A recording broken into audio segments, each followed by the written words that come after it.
Welcome to IAC RRC group D test series ఏదైతే ఉందో ఆ క్వశ్చన్స్ డిస్కస్ చేద్దాం. సో ఫస్ట్ క్వశ్చన్ చూద్దాం. First question, what is the rank of India in the milk production in the world? So milk production లో India యొక్క ర్యాంక్ ఎంత అని అడుగుతున్నారు. ఫస్టా, సెకండా, థర్డా, ఫోర్తా అని. సో మిల్క్ ప్రొడక్షన్లో ఇండియా యొక్క ర్యాంక్ వచ్చేసి ఫస్ట్గా చెప్పచ్చు. అలాగే టెక్స్టైల్ ప్రొడక్షన్లో కూడా టాప్ కంట్రీ ఏది అంటే ఇండియానే. సో నెక్స్ట్ సెకండ్ ర్యాంక్లో ఇండియా ఏ ప్రొడక్షన్లో ఉంది అంటే సిల్వర్. సో సిల్వర్ ప్రొడక్షన్లో కానీ, సో నెక్స్ట్ వచ్చేసి మనకి ఏమంటారు వీట్కి సంబంధించి కానీ, వీట్, సిల్వర్ ఈ ప్రొడక్షన్ అన్నిటిలో కూడా ఇండియా యొక్క ర్యాంక్ టాప్ 2 కింద ఉందని మనం గుర్తుపెట్టుకోవచ్చు. So the next one, highest percentage of carbons found in which form of a coal? So ఏ కోల్ యొక్క ఏ ఫార్మ్ యొక్క కోల్లో మనకి హైయెస్ట్ పర్సంటేజ్ ఆఫ్ కార్బన్ కనిపిస్తుంది అని అడుగుతున్నారు. సో ప్యూరెస్ట్ ఫార్మ్ ఆఫ్ కోల్ని మనం యాంథ్రసైట్ అంటాం. ఆల్మోస్ట్ 90% దాకా దాంట్లో కార్బన్ పర్సంటేజ్ అనేది ఉంటుంది. So highest percentage of carbon అనేది మనకి దేంట్లో కనిపిస్తుంది అంటే anthracite, the purest form of coal అంటాం. So this is a purest form of coal. So రెండో ఫార్మ్ ఆఫ్ కోల్ని ఏమని పిలుస్తామంటే బిటుమినస్ అని చెప్పి పిలవడం జరుగుతుంది. సో మూడో ఫార్మ్ వచ్చేసి మనకి లిగ్నైట్. ఇంకా నాచు రకం బొగ్గు అంటాం, కర్ర బొగ్గు, వుడ్ కోల్ అంటాం, వుడ్ చార్కోల్. సో అది నథింగ్ బట్ పీట్ అని చెప్పొచ్చు. సో ఫస్ట్ వచ్చేసి anthracite, second one bituminous, third one వచ్చేసి మనకి లిగ్నైట్. అయితే దీంట్లో ప్యూరెస్ట్ ఫార్మ్ ఆఫ్ కోల్ వచ్చేసి మనకి యాంథ్రసైట్. ఇండియా ఎక్కువగా యూజ్ చేసేది మనకి బిటుమినస్, తమిళనాడులో ఎక్కువగా దొరికేది మనకి lignite. Next one, so the headquarters of National Institute of Wind Energy is located in the which state? So మనకి national institute of wind energy యొక్క హెడ్ క్వార్టర్స్ ఎక్కడుంది అని అడుగుతున్నారు. హైదరాబాద్, బెంగళూరు, చెన్నై, కొచ్చి అని చెప్పేసి. సో జనరల్గా మనకి హైదరాబాద్లో national geophysical institute, national geophysical research institute అనేది మనకి ఎక్కడుందంటే హైదరాబాద్లో ఉంది. సో నెక్స్ట్ చెన్నైలో వచ్చేసి మనకి leather industry, national central leather industry అనేది మనకి చెన్నైలోనే ఉంది. అలాగే చెన్నైలోనే మనకి national institute of wind energy కూడా లొకేట్ అయి ఉంది. కాబట్టి option B is a correct answer. So national institute of wind energy ఉంది. So central institute of leather industry కూడా మనకి ఎక్కడ ఉందంటే చెన్నైలోనే ఉంది. సో ద నెక్స్ట్ వన్ చూద్దాం. Who among the following the rulers fought in the 4th Anglo-Mysore War in which he was killed? So మనకి ఏ 4వ ఆంగ్లో-మైసూర్ యుద్ధంలో చంపబడ్డ పర్సన్ ఎవరు అని అడుగుతున్నారు. సో ఆప్షన్స్లో మనకి ద నిజాంసా, ఔరంగజేబా, టిప్పు సుల్తానా, శివాజీ అని ఉన్నాయి. సో జనరల్గా మనకి శివాజీకి బ్రిటిషర్స్కి మధ్య జరిగిన వార్స్ ఏవైతే ఉన్నాయో, అంటే శివాజీ అని కాకుండా మరాఠాస్కి బ్రిటిషర్స్కి మధ్య జరిగిన వార్స్ ఏవైతే ఉన్నాయో సో వాటిని ఆంగ్లో మరాఠా వార్స్ అంటాం. Anglo Maratha wars. So next వచ్చేసి మనకి నిజామ్స్కి ఏదైతే ఉందో అది కూడా మనకి మైసూర్ వార్స్తో సంబంధం లేదు. సో మైసూర్ వార్స్తో సంబంధం ఉన్నది ఎవరికి అంటే టిప్పు సుల్తాన్కి ఉంది. సో టిప్పు సుల్తాన్ 4వ ఆంగ్లో మైసూర్ యుద్ధంలో చంపబడ్డారు కాబట్టి so Tipu Sultan is a correct answer, option C. So ఇప్పటికీ కూడా మనకి టిప్పు సుల్తాన్ యొక్క టోమ్ సమాధి ఏదైతే ఉందో అది కర్ణాటకలోనే ఉంది. ఇంకొక ఇంపార్టెంట్ థింగ్ ఏంటంటే మనకి 2 ఆంగ్లో మైసూర్ యుద్ధాల్లో హైదర్ అలీ అక్కడ యుద్ధం చేయడం జరిగింది. హైదర్ అలీ తర్వాత మిగిలిన 2 ఆంగ్లో మైసూర్ యుద్ధాన్ని కూడా మనకి కంప్లీట్ చేసిన పర్సన్ ఎవరు అంటే టిప్పు సుల్తాన్. అలాగే లాస్ట్ ప్రీవియస్ క్వశ్చన్స్ లో చెప్పుకున్నాం టిప్పు సుల్తాన్ యొక్క ఆయన పరిపాలించేటప్పుడు మైసూర్ క్యాపిటల్ గా ఏది ఉంది, మైసూర్ కింగ్డమ్ యొక్క క్యాపిటల్ గా ఏది ఉంది అంటే Srirangapatna. The Indian National Congress had passed the famous resolution non-cooperation in 1920 at its section held it. So మనకి భారత జాతీయ కాంగ్రెస్ 1920లో జరిగిన సహాయ నిరాకరణోద్యమంలో భాగంగా సో ఈ ప్రసిద్ధ తీర్మానాన్ని ఎక్కడ ఆమోదించింది అని అడుగుతున్నారు. సో జనరల్గా మనకి 1920sలో జరిగిన ఇండియన్ నేషనల్ కాంగ్రెస్ సమావేశం ఏదైతే ఉందో సో దాంట్లో ముఖ్యంగా దేనికోసం రిజల్యూషన్ తీసుకున్నారంటే సహాయ నిరాకరణోద్యమం గురించి. సో ఆ రిజల్యూషన్ తీసుకోవడానికి ఆ సమావేశం ఎక్కడ జరిగింది అని అడుగుతున్నారు. ఆప్షన్స్ లో లక్నో, ఢిల్లీ, బాంబే, కలకత్తా. సో మనకి కలకత్తాలో 1920లో జరిగిన ఐఎన్సి సమావేశం ఏదైతే ఉందో సో దానికి అధ్యక్షత వహించింది ఎవరు అంటే లాలా లజపతి రాయ్. సో లాలా లజపత్ రాయ్ దీనికి అధ్యక్షత వహించడం జరిగింది. ఆ టైంలోనే సహాయ నిరాకరణోద్యమానికి సంబంధించిన ఒక రిజల్యూషన్, ఒక తీర్మానాన్ని కూడా ఐఎన్సీ పీపుల్ తీసుకోవడం జరిగింది. So option D is a correct answer. అలాగే మొట్టమొదటి ఐఎన్సీ సమావేశం 1885 ఇండియన్ నేషనల్ కాంగ్రెస్ సమావేశం కూడా విమేష్ చంద్ర బెనర్జీ అధ్యక్షతన మనకి కలకత్తాలోని బొంబేలో జరిగింది. So 1885 first Indian National Congress was held at Bombay in 1885 with that Womesh Chandra Banerjee అధ్యక్షతన. సో ద నెక్స్ట్ వన్ చూద్దాం. Which of the following Sikh guru compiled the Adi Granth. So ఆది గ్రంథ్ ని సంకలనం చేసింది ఎవరో అని అడుగుతున్నారు. గురు గోవింద్ సింగ్, గురు అర్జున్ దేవ, గురు అంగద, గురు నానక్ అని. సో మనకి గురు నానక్ ఎవరైతే ఉన్నారో ఆయన ఆది గ్రంథ్ ని సంకలనం చేయడం జరిగింది. So option A is a correct answer, that is a Guru Nanak. అలాగే నెక్స్ట్ వచ్చేసి మనకి 10వ గురువు ఎవరైతే ఉన్నారో గురు గోవింద్ సింగ్. సో ఆయన ఏ వ్యవస్థని స్థాపించారు అంటే కల్సా సిస్టమ్ ని. సో కల్సా సిస్టమ్ ని స్థాపించిన వ్యక్తి ఎవరు అంటే మనకి గురు గోవింద్ సింగ్ గా గుర్తుపెట్టుకోవాలి. అదే కనుక గురు గ్రంథ్ లేదా ఆది గ్రంథ్ అనొచ్చు దాన్ని. సో దాన్ని సంకలనం చేసింది ఎవరు అంటే Guru Nanak. Next one. Next Ashtapradhan, the council of 8 ministers adorned in the court of. So Ashtapradhan అనే 8 మంత్రులతో కూడిన సిస్టమ్ మనకి ఎవరి ఆధీనంలో ఉండేది, ఏ కోర్టులో ఉండేది అని అడుగుతున్నారు.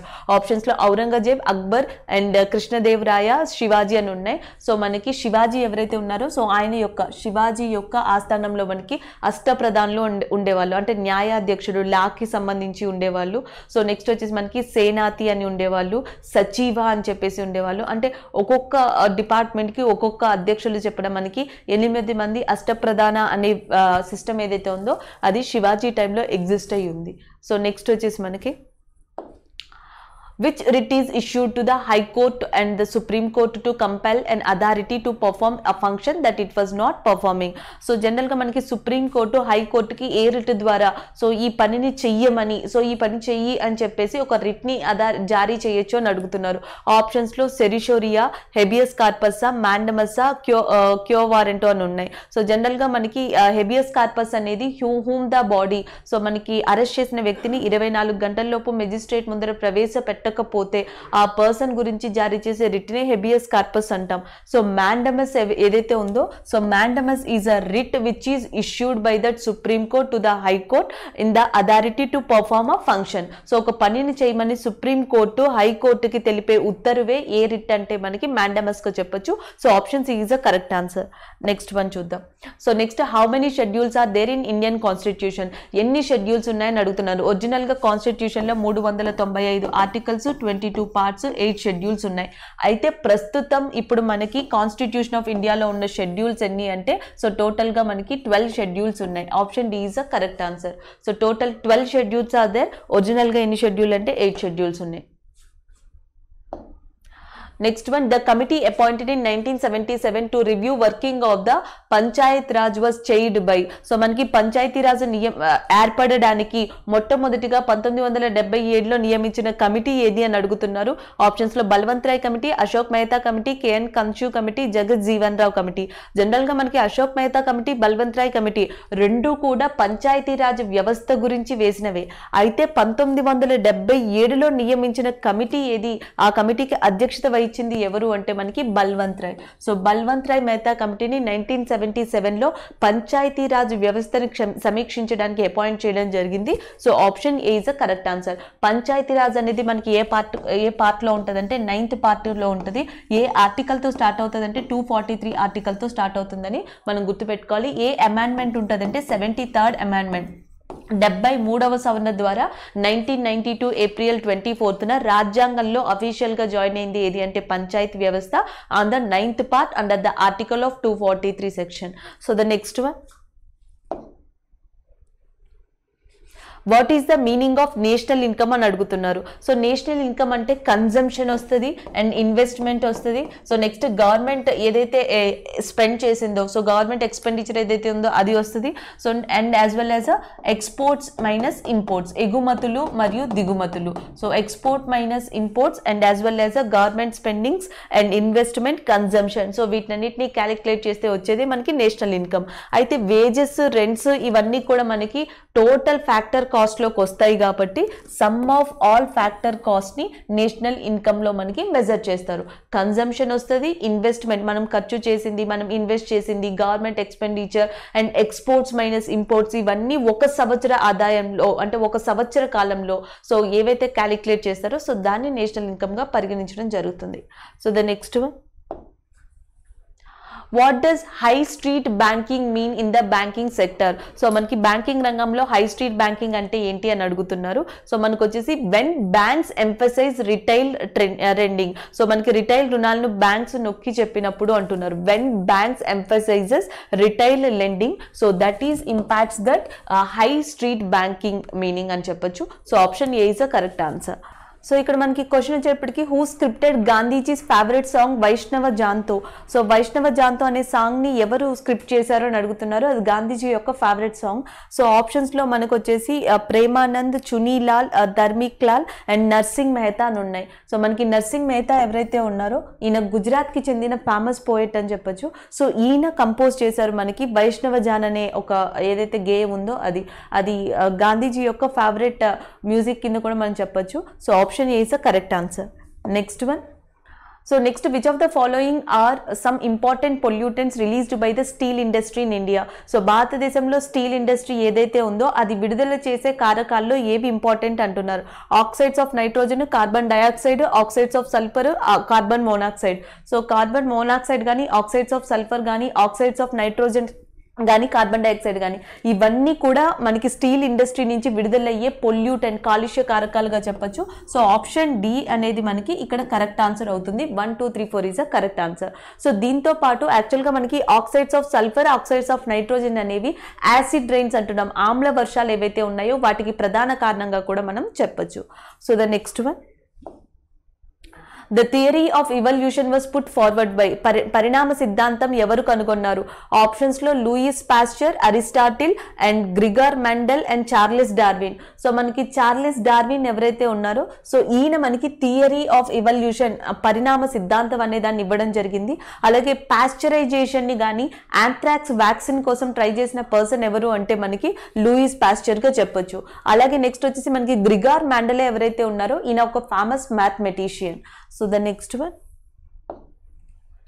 in which state the tribal area of Jawar has earned the tag of behind called as a mini Mahabaleshwar? So mini Mahabaleshwar ప్రాంతంగా జవహర్ ట్రైబ్ అనే వాళ్ళు, సో ఏ ప్రాంతానికి చెందిన జవహర్ ట్రైబ్ అనే వాళ్ళు మినీ మహాబలేశ్వర్ అనే ట్యాగ్ని ఏమంటారు తీసుకున్నారు అని అడుగుతున్నారు. సో ఇక్కడ ఆప్షన్స్లో మనకి గుజరాత్, కర్ణాటక, గోవా, మహారాష్ట్ర ఇచ్చారు. సో మహారాష్ట్రకి చెందిన జవహర్ ట్రైబ్ ఎవరైతే ఉంటారో సో వాళ్ళు ఉండే ప్రాంతాన్ని మినీ మహాబలేశ్వర్ కింద సో ట్యాగ్ ని సంపాదించడం జరిగింది. సో అలాగే వీళ్ళ ప్రాంతంలో మనకి ఏ పెయింటింగ్ ఇంపార్టెంట్ అంటే వార్లీ పెయింటింగ్ అనేది సో జవహర్ ట్రైబ్ ఉన్న ప్రాంతంలో చాలా ఇంపార్టెంట్ డెవలప్డ్ పెయింటింగ్ గా మనం చెప్పొచ్చు. సో ద నెక్స్ట్ వన్ చూద్దాం.